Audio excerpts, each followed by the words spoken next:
Okay, so it's my pleasure to be here to present you an overview of my PhD thesis entitled Bottom-up and Top-down Neuromorphic Processor Design, Unveiling Roads to Embedded Cognition. So the purpose of this presentation is not to be a technical introduction to the field, but rather a global overview of the main trade-offs, design choices, methodologies that can be adopted, together with the results that were obtained with our own specific set of constraints.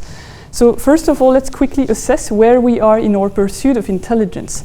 And we have actually here the example of the game of Go, which is a very famous example because it's a complex game whose number of possible outcomes exceeds the number of atoms in the universe. And yet we have here these artificial intelligence systems here in black that have made tremendous progress in solving this task. And on the top right, you see here the first computer to defeat a professional player. Next, the first computer to defeat the world champion.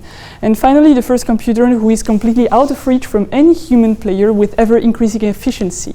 But yet you see that the human brain is there on the bottom left with a record efficiency. And there's still a huge difference between, in black, the systems that excel at solving one specific task, and in blue, the human brain that excels at solving a huge diversity of tasks and environments with continuous adaptation. And therefore, we might still have a barrier between both. And this barrier, we may call it cognition. In order to cross this barrier, we have actually that Moore's law may help, but it's not going to be sufficient because technology scaling trends are currently leveling off. And therefore, we have that we may need a paradigm shift. And this paradigm shift is exactly what neuromorphic engineering is about. So this paradigm shift is actually twofold. It's on the data representation, so you do not use a clocked multi-bit representation, but rather a single wire with sparse event-driven spike trains. And then you have a paradigm shift in the architecture. So from separated processing and memory to a distributed form of processing and memory with co-located neurons and synapses, so co-located processing and memory. And therefore, let's see how usually neuromorphic processors are designed.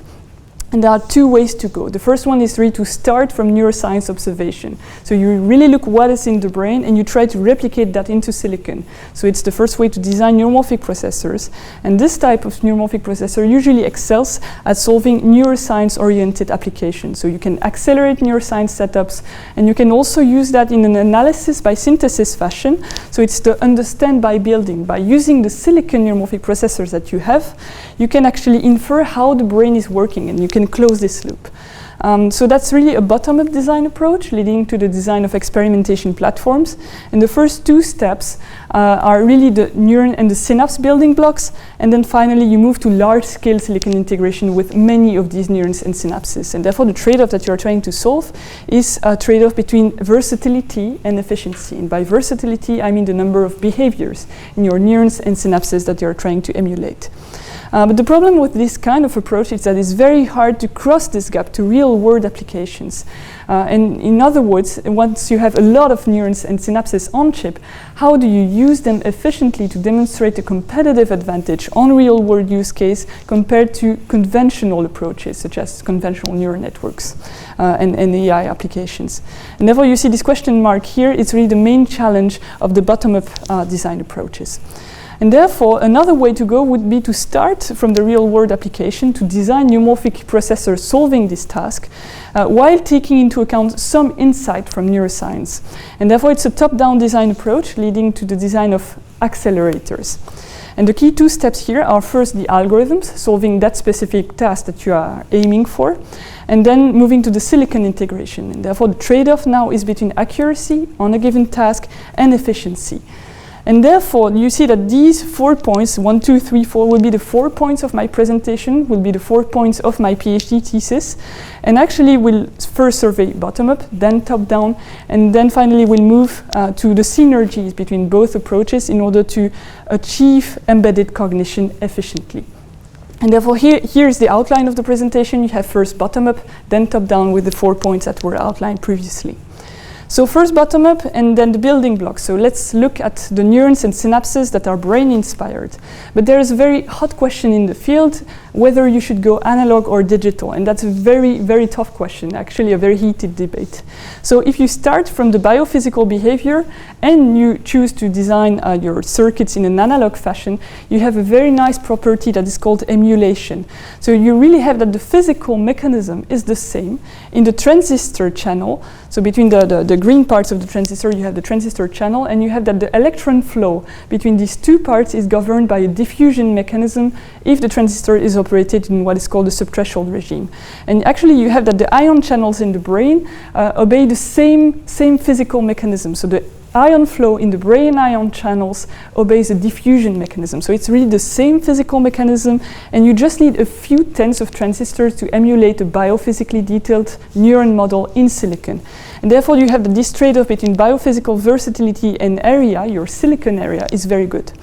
But the problem with analog design is that aspects link to design time, to the potential to leverage technology scaling, and also aspects linked to susceptibility to noise, mismatch, and process voltage temperature variations is actually tough. So it's not good for design time technology scaling potential.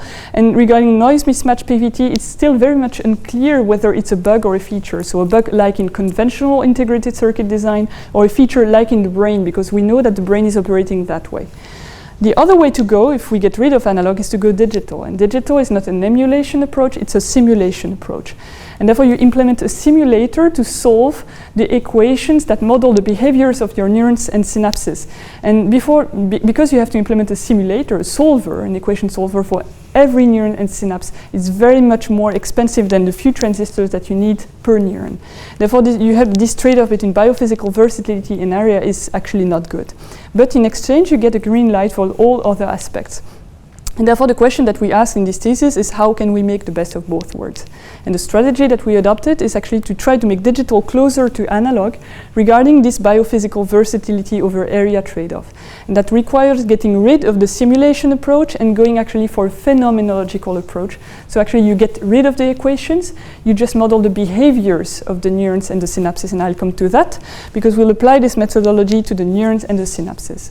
So first, starting with the neurons, you have here on the left the Hodgkin-Huxley equations. So it's the most biophysically detailed equations to model the neuron behavior. And actually, we can agree that solving that digitally for every neuron, so if we have to go large scale with millions or even billions of neurons on a chip, you cannot pay the price to solve these detailed equations for every neuron. This is very expensive.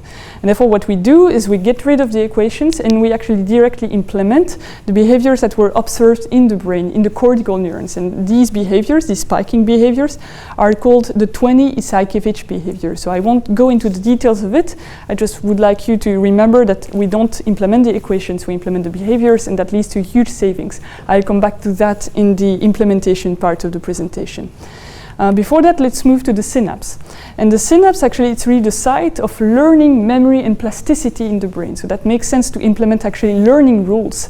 Learning, so you really have the synaptic plasticity that is implemented at the level of the synapse.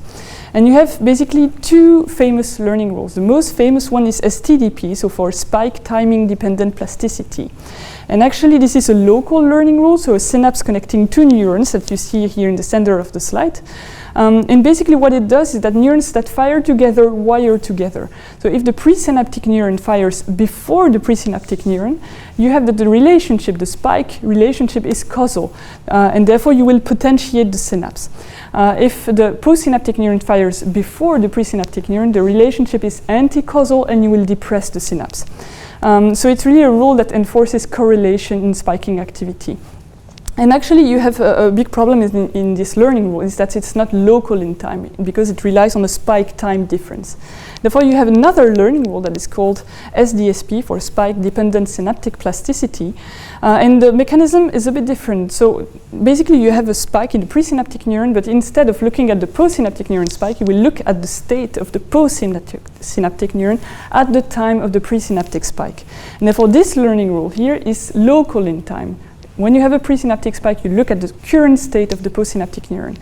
And while these two learning rules actually have the same learning performance, usually the learning resulting from these learning rules is very similar, the mechanism is different, and therefore we can leverage this locality in time of the second learning rule to make a cheap synapse.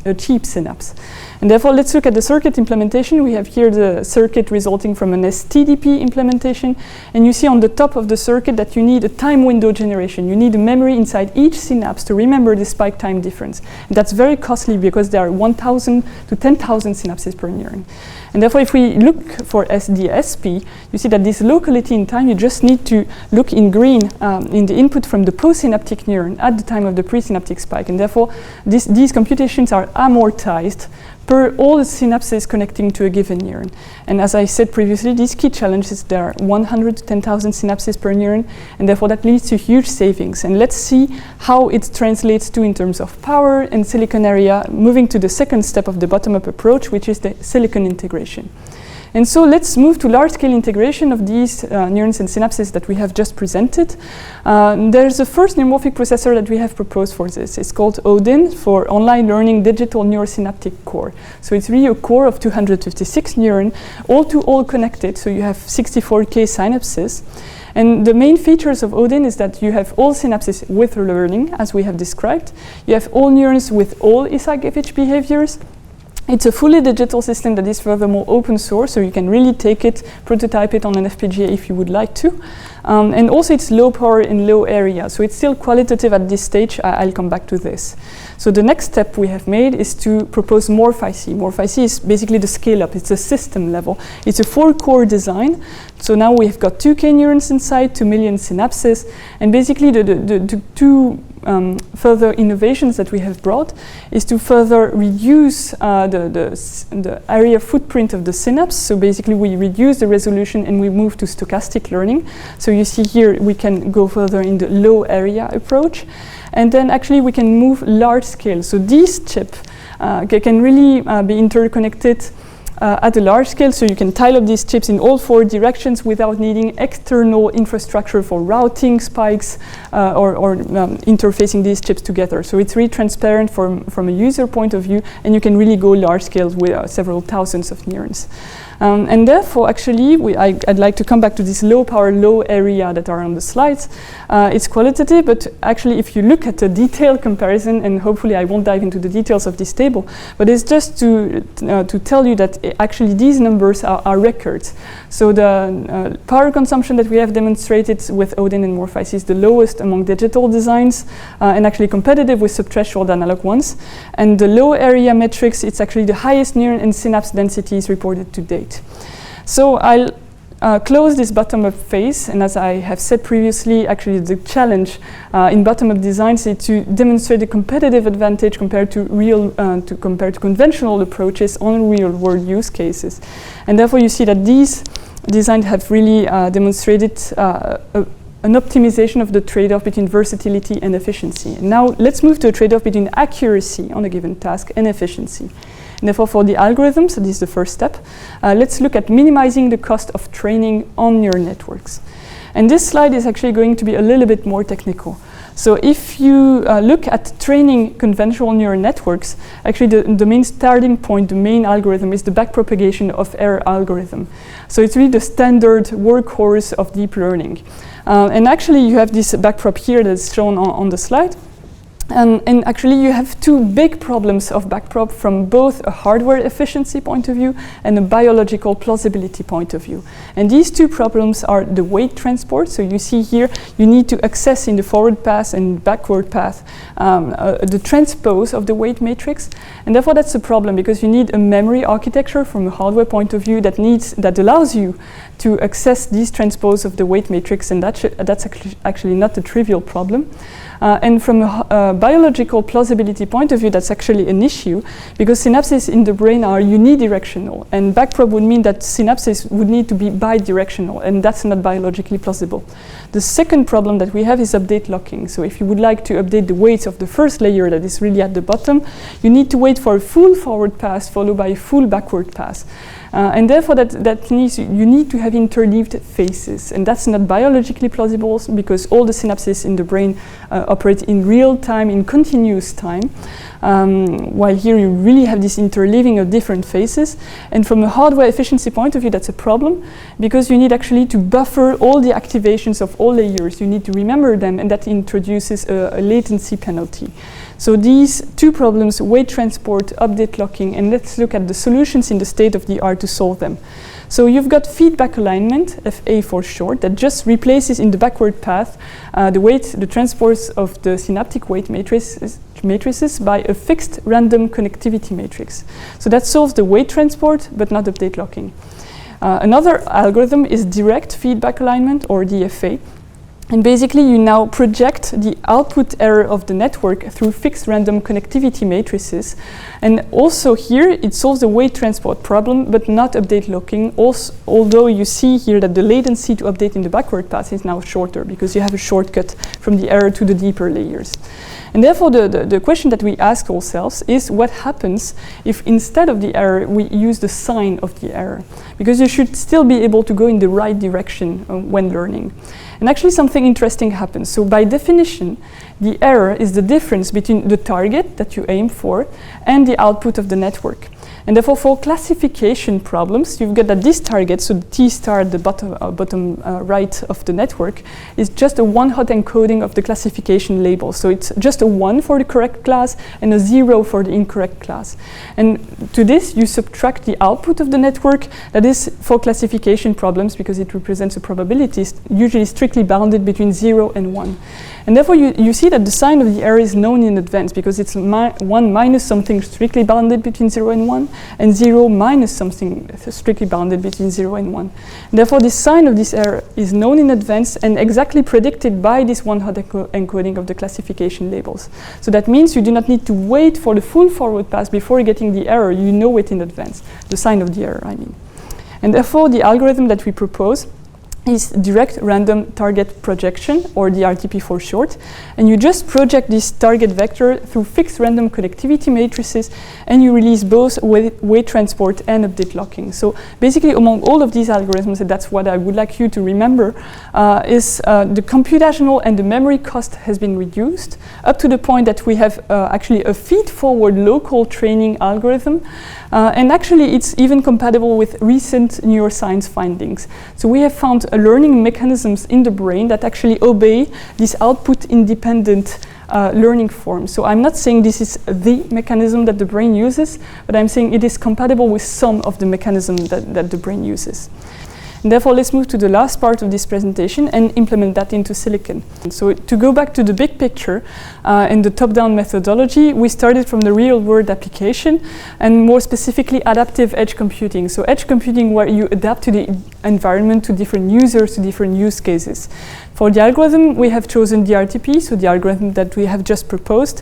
And next comes the big question: which elements from biology would you like to take to lead to a competitive advantage in your top-down neuromorphic processor?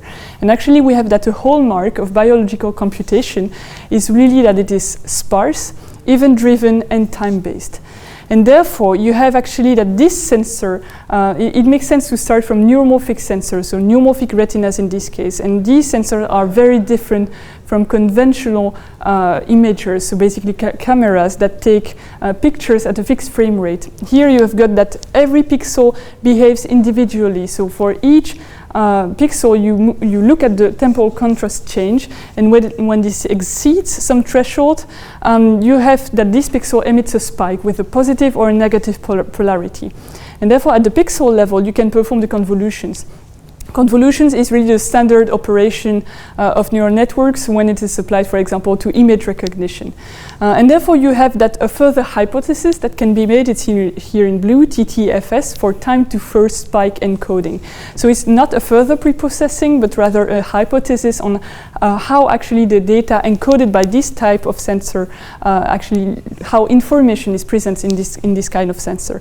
And actually, you've got that the pixels that spike first are usually the ones with the highest temporal contrast change. For example, when you move the hand in front of the sensor, you've got that the edges of your hand will spike first. So therefore, this hypothesis is usually very good for edge detection use cases. And therefore, after some time window that corresponds to the time constant of the stimulus that you are trying to classify, you can perform max pooling in a frame-based fashion, because all the feature map elements, you have computed the results already after this time window. And therefore, after this frame-based max pooling, you can compute the fully connected layers that are usually useful for classification. And we can actually combine, again, frame-based and event-driven processing. So we go through each of the hidden neurons of the main fully connected hidden layer here, and you compute the output of that neuron, and you directly project it to the output layer. And actually, this pipeline processing of the fully connected layers is also very convenient to compute the DRTP updates, the updates of our learning rule, and also to maximize data reuse, which is very important to minimize the power of your chip. And therefore, basically, you have that here. It leads to an event-driven CNN, or eCNN for short, and that's actually the chip that we propose. And before that, I would like to emphasize that you've got really a combination of event-driven and frame-based processing. So we really look at a bio-inspired event-driven computation where it is the most efficient, and we take a conventional frame-based processing where it is the most efficient. And therefore, this leads to the spoon chip. I won't look at what is inside this chip, but I look at the benchmarking. And this benchmarking is done on the MNIST dataset. So it's a really handwritten digit classification. It's a relatively small dataset, but it's the one where we have the data available for all of conventional approaches and neuromorphic processors. And the best way to benchmark ICs, so integrated circuits, is along the PPA trade-off, so power performance area. And you see here on the y-axis of both graphs, you have the classification accuracy, that's the performance, and on the x-axis, you've got on one side the silicon area, and on the right side the energy per classification. And therefore you see that actually neuromorphic processors are shown in gray, and they typically, the bottom-up ones, lag behind their conventional counterparts that are here in blue and green, so standard non-spiking artificial neural networks, convolutional neural networks. And that's the same for MorphIC, that you see it's in this graph. For the accuracy energy per inference graph, you see that actually MorphIC is along the same line of accuracy energy trade-off, but on the left side for the accuracy area trade-off, you see that MorphIC does have an advantage in area because it's much closer to the top left corner. But what we are interested in here is Spoon, because Spoon is a top-down approach, and what we demonstrate is that for the accuracy energy per inference, Spoon is competitive with conventional approaches, and for the accuracy silicon area trade-off, we have that Spoon does demonstrate a competitive advantage, and therefore the claim that we can make is that only Spoon allows reaching the efficiency of conventional neural network accelerators while enabling online learning on event-based sensors. And therefore, now is the time to conclude with a summary and an overview of the key messages in the next directions. So we come back to this methodology slide. We investigated both bottom-up and top-down. On the bottom-up side, we optimized this trade-off between versatility and efficiency. We propose the Odin and MorphIC chips, and we have the following claim, is that the phenomenological modeling approach, digital one, is really the way to go. And therefore, what we have demonstrated with this claim is record neuron and synapse densities and also record energy efficiency. And therefore, we move to the top-down design approach, where we optimize a trade-off now this time between accuracy on a given task and efficiency. We propose the Spoon chip. We have the following claims, that event-driven computation with weight transport-free, update-unlocked training on chip is really the way to go. And with that, we demonstrated a competitive advantage for adaptive neuromorphic hardware against conventional neural network accelerators, including when learning is done fully on chip. If you come back to that slide, you will see this yellow bubble on the graph. It's really demonstrating that even if you do not rely on an off-chip optimizer, you can really learn on chip more efficiently than conventional approaches. And therefore, if we go back to the big picture and outline this way to efficiency and cognition, this on-chip cognition that is our goal, we have the following claim, and it's a bit a longer one, but it's that top-down guidance helps pushing bottom-up neurons and synapse integration beyond the purpose of neuroscience experimentation platforms. So in other words, if you see the blue question mark, it just means that top-down design is needed there in order to bring bottom-up designs to a competitive advantage on real-world applications. And the next one is that bottom-up guidance supports top-down design toward brain reverse engineering. And this orange question mark, actually you have that bottom-up design helps you identify what are the most promising biological primitives and to differentiate them from artifacts that were induced by biological evolution on a biological substrate. And therefore, actually, the claim that we make here is that both approaches should not be separate, but instead investigated in combination. And therefore, I would like here to acknowledge, because these results were obtained with, would not have been obtained without the help of a lot of people. First, my PhD thesis jury, and in particular my PhD advisor, Professor David Boll, also my co-advisor, Professor Jean-Didier Lega. Next, the ECS team I have had the pleasure to work in. My advisor is here in red, and also Martin Lefebvre, with whom I enjoyed collaborating on the DRTP algorithm. Next, my hosts, UCLouvain and the ICT Institute, who provided me the right research environment. The funding sources, especially the FNRS for granting me this 4-year full of freedom research grant that really allowed me to pursue this research. And also FNRS for giving me this visibility with the prize, and IBM for sponsoring the prize and hosting me today. Thank you.